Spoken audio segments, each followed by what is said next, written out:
So I would like to now, I would like to invite Resul Pookutty. Resul, please do join us back, who is going to talk to us about India's advances in sound design and how technology and sound are coming together. Resul, they told us that you'll have to go early, so you're going to get the first shot. But Resul, I would prefer you introduce yourself, but at least speak for a minute to tell us what you do. All right? We all know you from, we have seen you, we have from afar, we have admired you. But how do you like to speak about yourself? That'll be much better. Please take a minute, at least a minute, to introduce yourself so that we all know, all the viewers know about this in your own way. Thank you. Hi, all of you. I hope you all can hear me. I'm in the middle of a mix. I'm doing a very innovative web series for Disney for the moment. What is it like India after 50 years? When AI takes over, and everything is run by AI, and what happens to us who are actually Indians who doesn't believe in machines? So that's kind of a very futuristic kind of a work. So I've been working on that. I've just been back thinking as to how we are generally as a tradition, as a civilization. So that is one aspect. I mean, talk about me. I'm a sound designer. I work in films. Sound is my passion. When I say sound designer, it's very different from music, because music composers make compositions. They use musical instruments to make compositions, and I make sounds. I use microphones to capture sound, and I make pieces of sound to make compositions. So there is a very larger application of sound in the field of art now, which is called sound art. We create artwork out of sound. So I deal with images every day. Images means something that can influence you, that can create meaning in you. And I do that with sound.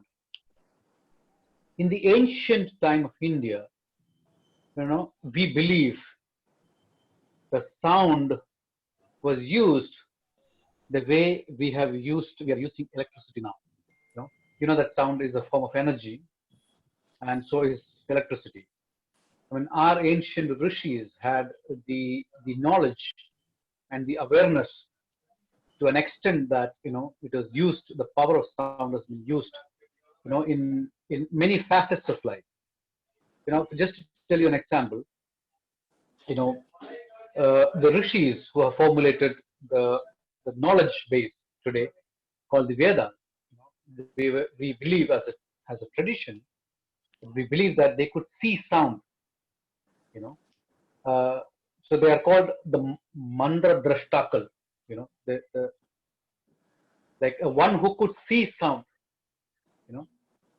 Like a sound that could be seen means a sound that is reached its supreme, a blissful level of its being. Like, for example, Kalyana Nadams, which we know as today, are being seen by the rishis of our time.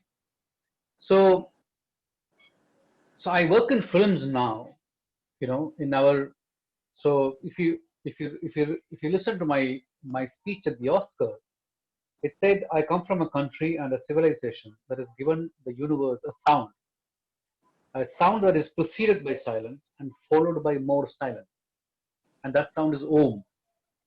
And we are the only civilization who believed in sound as a form of energy and sound as a form of emancipation, self-emancipation. If you look at the ancient form of Indian classical music, where India is the only tradition in the ancient times who believed a human body as the first musical instrument.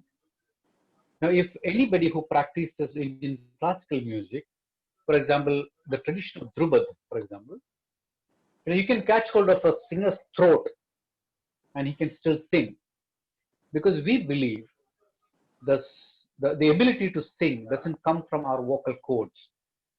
We believe the Saptaswaras, the 7 notes, come from our Nabhi to Uchi. from the navel to the uchi. So a classical musician, under the tradition of serious tradition of Indian classical music, he is believed to have raised 7 points in his body that can vibrate and produce saptaswaras as per his, as per his ability. And when someone is able to do that, ability to raise saptaswaras from Nabhi to Uchi at 7 points, he believed to have like raised his kundalini and seen Brahma. That is why in our tradition, we believe people who practices music or people who practices art as a work of life, we always see them next to God.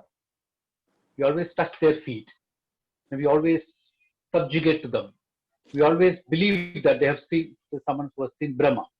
And in my experience of dealing with sound, I have met with people, I've interacted with people, I have worked with people who have reached at that state of being. So for us, technique is not something that has come now. The technology for me is just a tool. For example, I use technology every day for my work. And for me it is a tool to write my sound, write my compositions. But what makes me write is the knowledge that acquired over a period of certain time in my life and the experience that was offered me.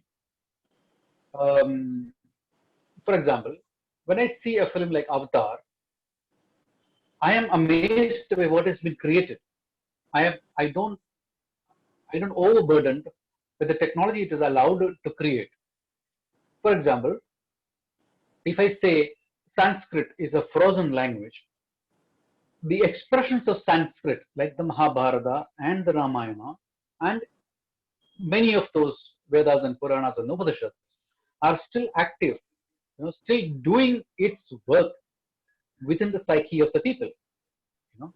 So for me, technology is something like that. For me, technology is a language, that allows me to express myself. What is it that allows me to express myself? I work in films. I create compositions with sound. When I say sound, apart from every other artist who works in cinema or works in every other field of work, they all have tangible things to work with. When I say tangible things, if you ask a painter, he has a brush and a paint, he can touch, feel a canvas, and he can paint. And his work of creation, you can touch and feel. That goes for a sculptor, that goes for every work of art that you do in filmmaking and in every other stream of art. Whereas I work with sounds that you can touch and feel. So I am working with images that are intangible. When you see a picture, which is a two-dimensional expression of a certain space, for example, you see a landscape. That landscape, I can put in sound onto the landscape and I can define the meaning of the landscape. I can put the sound of the rain and make you feel that it is monsoon. Or I can put the sound of thunder and then I can make you feel that the rains are going to come. But I can put wind in that landscape. I can make you feel that it's a desert.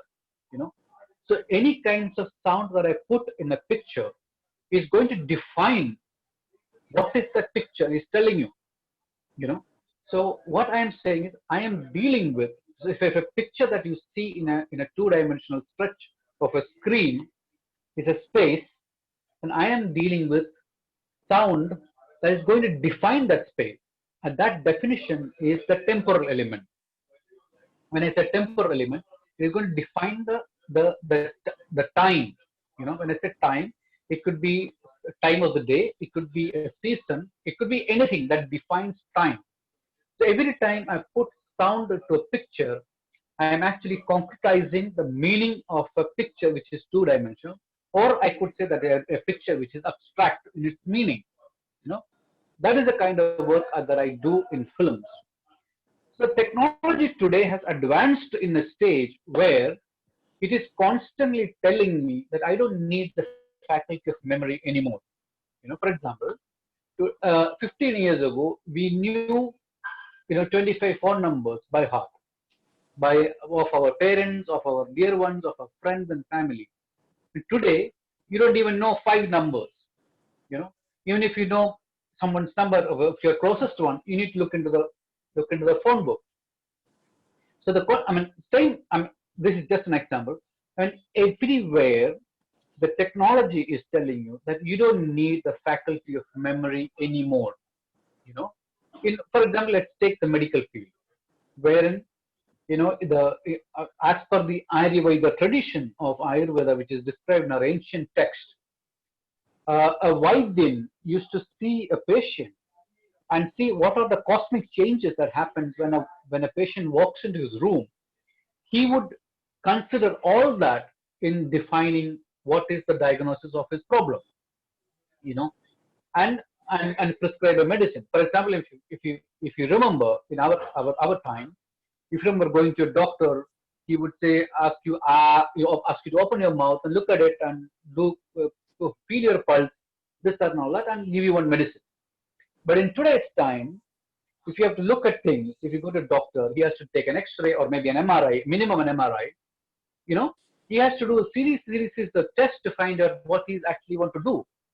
Which means, to me, I mean, these are my own doubts to ask to the panel, throw it to the panel for debate. Is technology giving us more options, or are they confusing us? Or are they telling us that, look, you don't need to use the memory anymore? I mean, to me, this is what the technology is telling me. But at the same time, I am working in a field of sound, wherein my tradition said, the ancient form of Indian tradition said, sound is knowledge, sound is memory. If you look at the Vedas, it has been passed on from one generation to the other generation as oral text. Sounds of mantras, the mantras were organized in a set particular way that was easy to remember as a part of the text was supposed to be sound, that were passed on to one generation to the other generation. If you look at our 10,000 years of our tradition, it has been passed on to one generation as accumulation of sounds, codified in a particular way and then passed on. So my tradition says sound is memory and memory is knowledge. Today, technology, which is far more developed, tells me that I don't need the faculty of memory anymore. For me, a person like me who works with technology every day, what do I make out? Where am I? My tradition says one thing, and my day-to-day work says the completely opposite. So what do? I take the best part of both. To me, technology is a language, like the way Sanskrit was once used, but it's a frozen language, right? At the moment, I look at technology like that, but I take the best elements of my tradition from it, and I come and I imbibe it and I put it together. For example, if you look at a composition of Rahman, for example,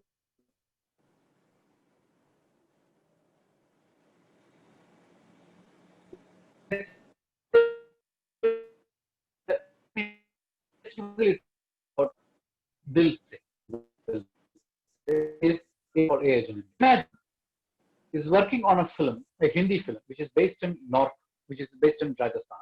It's on the desert. He is using a hand drum, which is from Turkey. What he is doing, he is picking up sounds from different traditions and putting it together. And when we hear the track, we feel that we have heard it somewhere. It's just that it is poking my memory. It has been there always. I haven't heard it till now, but when I just hear it, I know it has been there. Our job on a day-to-day basis in films and in our work of art, in our compositions, is to poke the memory of the audiences on a day-to-day basis. Bring them into a level of consciousness that they've never been there before. That's what we do. That's what we do in work. That's what I do with technology every day. Spice up. Oh, Resul, That's why I mean, my work. it is so fascinating to hear you tell this. But tell us, you are at the cutting edge of technology, and being at the cutting edge of technology, do you think technology can simulate what classical singers and classical people who are trained in a culture after many years were able to improvise and do? Can technology simulate? I do not think so. When No. if you know AI, if you understand AI is a computation of X number of things that we know. That X number means millions and millions and millions, so maybe a billion combinations of things that we know. You have to understand how Indian classical music is conceived in the first place. Indian classical music, a raga performed by a singer in one stage, say at 6 o'clock in the evening, and the same raga he performs at 9 o'clock in the evening are two Oh, different things. Same performance by the same artist, same raga. You know why it is different? Because Indian classical music says, this is in the final essence of the music. It says that, you know what is the job of a musician, of a singer? When he oscillates between seven ragas, sa, re, ga, ma, pa, dha, ni, sa. When he oscillates from sa to re, you know, what he's trying to do is find the microtonal ornamentation of sa is where it is meeting the microtonal ornamentation of re. In that sense, where are you finding yourself in the expression of your art? So in the work of art of India, especially the musical tradition, if you take it, and every work of art for that matter, originated in India, it is about an artist finding oneself within the expression of the art that he is practicing. I do not think that AI can bring that in. You know, the human element in any AI that comes out, the human element will be missing. It is accurate 99.9%. At 0.01% of that accuracy is the human element. That is what makes a performance that an artist does at 6 o'clock in the evening of the same raga to a certain audience at 9 o'clock in the afternoon, the same raga to another set of audience makes it different. If you look at the performance of Bhimsen Joshi, for example, the same raga that he performed in X stage and the same raga that he performed in Y stage are diametrically opposite performances. See, the raga structure is the same, but the performances are different. Why does that make it different? Because the Indian tradition says that any art that you practice is about finding yourself in. Where do you find yourself in? Within the structures. It is all about self-emancipation. I do not think that there is concept of self-emancipation exists in AI, and the technology can never replace the human element, whatever comes may. It can do computation of millions of, 1 millionth of a second. I deal with sound at 1 millionth of a second. I can draw sound. I can draw sound. I can see a car passing over a, and I can take out only the car sound. I can draw it and remove the car sound. 1 millionth of a second is like those dots. That's what technology allows me to do. So while I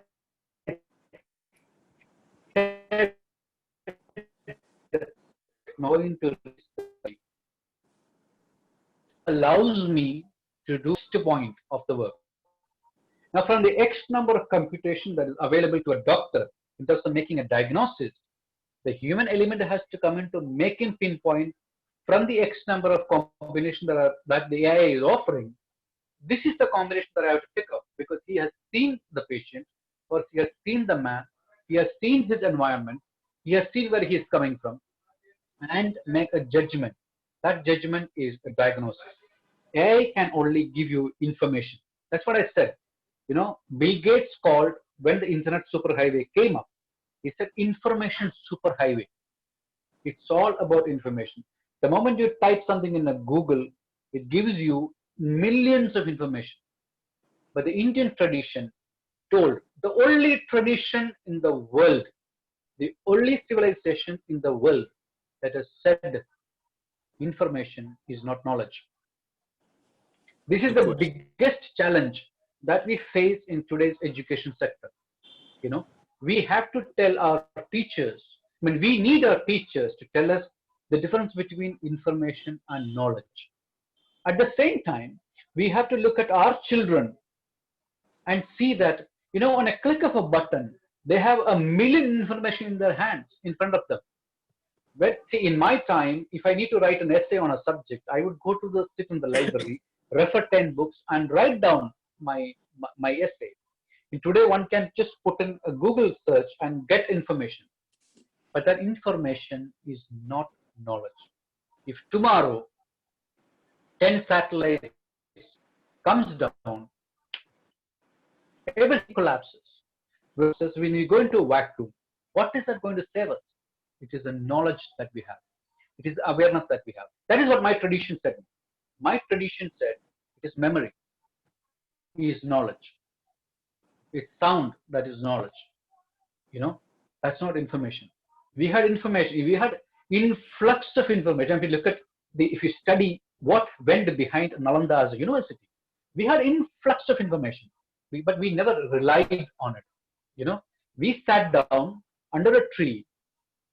A person who couldn't even said that tree and this tree, Amaram Imaram, and he said Amaram Imaram, Amaram Imaram, Amaram Imaram, and he became Vatmigi. You know, we have tons of experiences, tons of tradition that tells us that through individual emancipation that you become enlightened. When you become enlightened, you become superhuman, and you passed on your information. I mean, look at anybody. Vappadan, for example. Who, you know, whether Vyasa, for example, anybody who was, they were all normal people. They were all normal human beings, but they got enlightened. You know, because rigorousness is the strength of Indian tradition. Rigorousness. I stress this word again and again. Rigorousness. You as an individual, how rigorous you are able to practice your tradition is what eventually makes you. You know, so that 0.001% which the technology cannot offer is going to come from that rigorous practice that you have. And I don't think technology is going to replace ever human beings. Ever. So you are saying the Indic tradition is of infinite possibilities, and the possibilities can be reduced by AI, but cannot be replaced by technology. Is that what you're saying? No, I said, no, I'm saying the search can be reduced by AI. Because what is search? Search is a computation. Yeah. You know, the search can be reduced. The load of the search can be reduced by technology. Eventually, you have to do the search and find yourself in it.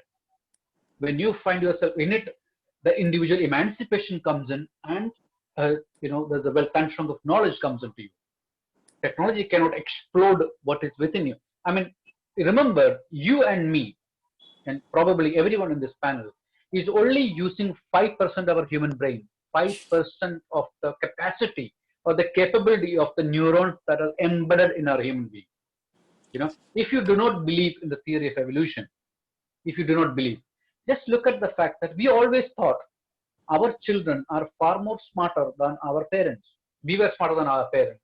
Our children are smarter than us. So where is evolution happening? Evolution is happening inside. The computers of neurons is where the evolution is happening. You know, in every generation, 0.00001% of computation is happening. More neuronic computation is happening within our brain. That's what making our kids smarter than us. You know, the evolution is happening. It's not, you know, reducing our palm and fist and becoming something else, but as per the Darwin of theory. But we understood as a tradition thousands and thousands of years ago. We said we can explode. What is the sense of being transcend, which is described in our simple meditation technique of yoga, for example, in our text. It's like you can sit here and you can travel the universe, So it is using the power of our inner self. When Buddha said Aham Brahmasmi, what does it mean? We have to look within. We as a human body is the best machine ever made in this universe. The bestest machine ever made in the universe. But only thing is, if you have a car, you service the car every year. You look into your parts and you change brake parts. You do everything. Have you ever looked at what is the inner being of you? This is what Indian tradition is telling you. Every day it is telling you, look within. The inner self-engineering is what is going to make what is the outer you. Technology can only assist you in this. We cannot replace. Yeah. Now, two questions. Then I will let you go. If you want, you can remain. One is, the Western musical tradition is very systematic, repeatable, and you can write the notes and you have to follow that. Can that be replaced by technology so that we don't need human beings? And second point is, how will new technologies help our classical music, our classical musicians? How will it help them? How will it interact with them in future? Two separate questions. Let me answer the first question. Okay. The first question is, see, the Western music is very mathematical in its structure. Yeah. If you look at, if you take any symphony or any composition or the Western composition, it is very mathematical in its structure and its exposition. Can AI do this? Yes, of course it can do this. Because it's a mathematical structure. Those are just practices. But what is that we have to look into deeply? Can AI replace what is the origin of Western classical music in its original form? Can it replace? I don't think so, because I have a theory behind this. The ancient form of classical music, as we know today, has originated from the temple tradition. The farthest we can go is Tansen.